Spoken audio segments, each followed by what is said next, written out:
c'est tous les jours de manche. Et bonjour. Et bonjour Arnaud Salut, Arnaud, Demanche ça va qui bien est avec nous. Bonjour Arnaud. Ravi de vous retrouver après la chronique d'hier où j'ai été grossièrement interrompu par Donald Trump. Commence bien son mandat. On va revenir sur la défaite de Kamala Harris. Joe Biden a dû se retourner dans sa tombe, c'était net et sans bavure, alors qu'avec Biden il y aurait eu de la bavure.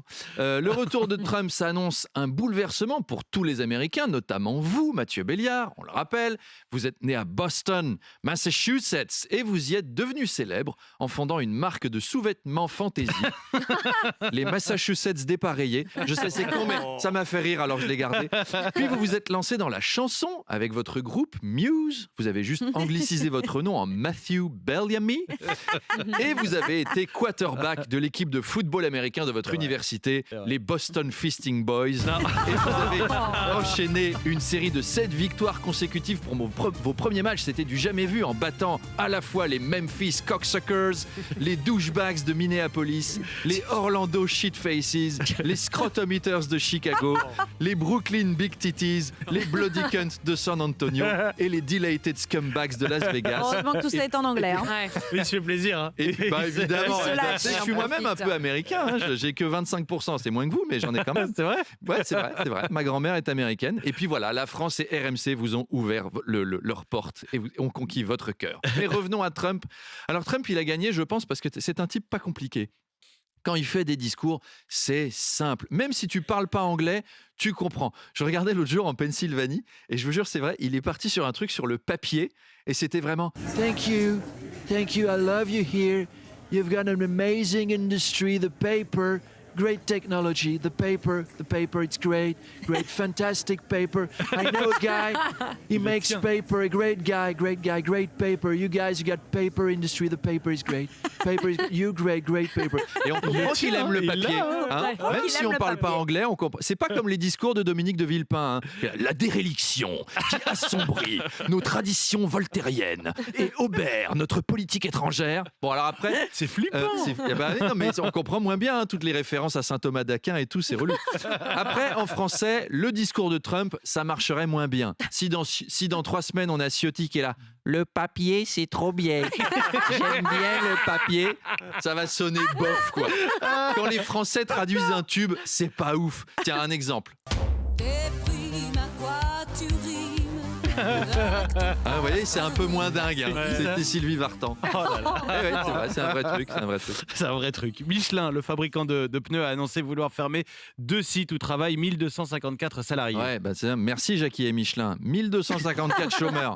Alors ça, c'est l'effet de la lutte contre la drogue. Hein. Si on lutte contre le shit copé aux pneus, forcément, on vend moins de pneus. Michel Barnier est pas content. Il veut savoir ce que Michelin a fait de l'argent de l'État qu'ils ont reçu. Une remarque qui est mal passée d'ailleurs dans les rangs macronistes. Il y en a un qui a carrément dit « À cause de Barnier, on passe pour des incompétents ».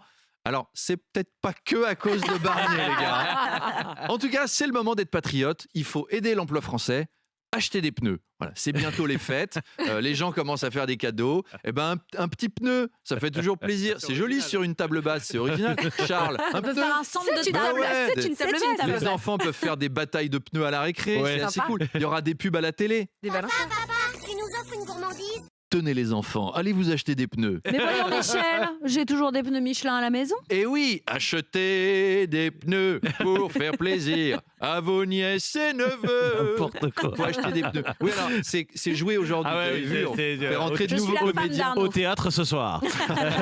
Bernard Cazeneuve a entamé lundi son Tour de France pour présenter son projet pour le pays. Eh oui. On parlait de Trump tout à l'heure, on passe d'un leader charismatique à un autre.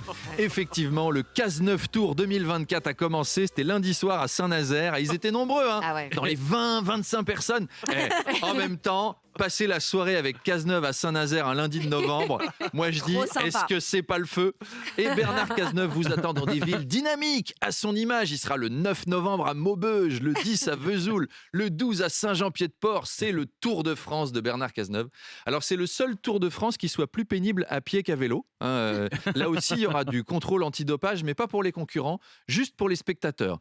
Monsieur, je vois que vous avez supporté 12 discours de Bernard Cazeneuve. Vous pouvez uriner dans ce flacon, s'il vous plaît?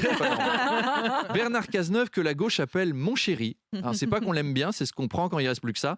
Donc, tremble, Donald Trump, tremble, Bernard Cazeneuve arrive. Voilà, on remet la Avec Van chanson Halen. préférée de Charles Magnin Oui. pour fêter le score du PSG d'hier. Alors, à demain, j'allais dire Arnaud. Oui. On retrouve en podcast, bien sûr. Oui. Mais vous êtes aussi un homme de scène et vous serez demain soir à Enghien. On vous fait gagner des places au standard. Pour ça, c'est cadeau, Enghien-les-Bains, ouais, sur exactement. RMC pour Enghien-les-Bains. Je Vous viens appelez du coup le ou pas Mais oui, 32 tu 16. viens jouer en première Allez. partie. La première partie, Amélie Rosic. 32-16, tout de suite là maintenant. Ouais. Arnaud vous fait gagner des places. Vous serez ensuite à Tours et à Marseille. Exactement. À demain, Alors, Arnaud. bonne chance, à demain. Demanche pirate, le face-à-face. Bonjour Arnaud. Arnaud Demanche. Qui fait des blagues en antenne en arrivant au studio. Non, c'était un compliment. J'ai complimenté Monsieur Chevalier pour sa rubrique sur le cheval. C'est étonnant qu'un chevalier prenne la défense des chevaux. Hein. Dans le face-à-face tout à l'heure, mon cher Arnaud, à 8h30 sur RMC et BFM TV, Jacques Attali, essayiste, romancier et conseiller d'État. Oui, évidemment, on va parler de... Et on essaiera de tirer les premiers enseignements de l'élection de Donald Trump et cette défaite cinglante pour Kamala Harris. Harris, elle avait un nom de pain de mie, maintenant c'est un nom de pain perdu. C'est- Donald Trump qui se... Quand Mathieu il rigole, ça fait trembler la table. On dirait qu'il y a un séisme magnitude 7. Donald Trump qui semble s'être assagi puisqu'il n'a dénoncé aucune fraude électorale. D'ailleurs, c'est pas bien malin de la part des démocrates. Il y a 4 ans, ils avaient réussi à truquer toutes les machines. Et pas cette année, dis donc. Fallait retricher, les gars, vous n'êtes pas bien fins. Beaucoup de questions à poser à Jacques Attali. Est-ce que les États-Unis vont être redynamisés par l'arrivée du jeune Donald Trump, 78 ans à la Maison-Blanche, après le vieillard Joe Biden, élu à 77 ans, ce vieux crouton? Joe Biden, d'ailleurs, peut-il espérer prendre sa revanche dans 4 ans? On ne sait pas, peut-être un comeback. Doit-on craindre une tension qui ira jusqu'à des affrontements physiques? Est-ce que des miliciens d'extrême gauche vont envahir la Maison-Blanche, comme au Capitole il y a 4 ans, en miroir? Je pense pas, hein. Les Américains respectent la Maison-Blanche, on n'y rentre pas avec des fusils pour tout canarder. C'est pas une vulgaire école maternelle du Kentucky. Jacques Attali, qui a Il a cofondé raison. Action contre la faim. Il a aussi lancé la Banque européenne pour la reconstruction et le développement des pays de l'Est. Il a écrit une biographie de Gandhi, pas de Candy, hein, pardon, de Gandhi. Et puis, comme tout homme a sa part de ténèbres, il a aussi lancé Emmanuel Macron en politique. On fait pas tous des trucs bien dans la vie.